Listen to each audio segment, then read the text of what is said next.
आजच्या काळामध्ये तुम्हाला सर्वजण सगळ्या बाजूने सोशल मीडिया असेल, मार्केटिंग असेल किंवा तुमच्या शहरामधले शॉप्स असतील, ह्या सगळीकडून तुम्हाला हे शिकवलं जातं, की कशाप्रकारे तुम्ही आमच्याकडे या, खरेदी करा आणि तुमचे पैसे खर्च करा.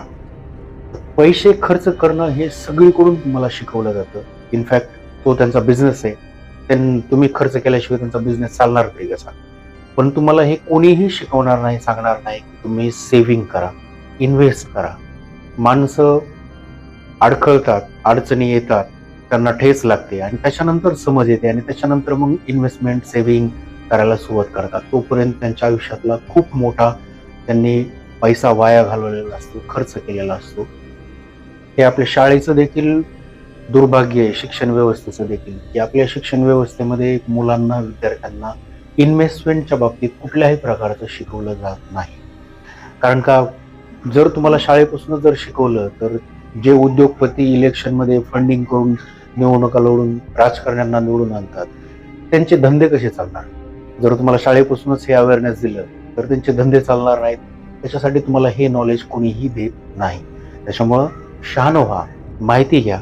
आपल्या जवळचे जे कोणती आर्थिक तज्ज्ञ आहेत, फायनान्शियल ॲडवायझर आहेत, म्युच्युअल फंड डिस्ट्रीब्युटर आहेत, त्यांच्याशी संपर्क करा, माहिती घ्या आणि जेवढ्या लवकर होईल तेवढ्या लवकर तुमची इन्व्हेस्टमेंट जर्नी सुरू करा. वयाचा अजिबात विचार करू नका. गव्हर्नमेंटने लहान मुलांना सुद्धा इन्व्हेस्टमेंट करणं अलाव केलं आहे. त्यांचं अकाउंट ओपनिंगसाठी त्यांच्या पॅरेंट्सच्या पॅनचा आधार घेऊन ॲज अ गार्डियन म्हणून त्याचं अकाउंट ओपनिंग करता येऊ शकतं आणि हे खूप सारे लोक करत आहेत. तुम्ही देखील हे करू शकता. तुमच्या पॉकेट मनीला वाचवा आणि त्याचं रूपांतर इन्व्हेस्टमेंटमध्ये करा. जसं जमेल तसे तुमची इन्व्हेस्टमेंट लवकर, जेवढ्या लवकर तुम्हाला सुरू करता येईल तेवढ्या लवकर सुरू करा. लक्षात ठेवा, पैसा वाचवणं म्हणजेच पैसा कमवणं आणि ज्या ठिकाणी हा वाचवलेला पैसा तुम्ही जर व्यवस्थित योग्य प्रकारे इन्व्हेस्ट केला, तर तो नुसता तुम्हाला कमवूनच देणार नाही, तर वेल्थ बिल्ड करून देणार आहे. अधिक माहितीसाठी आम्हाला संपर्क करा आणि तुमची इन्व्हेस्टमेंट जर्नी सुरू करा. Mutual fund investments are subject to market risks. Read all scheme related documents carefully.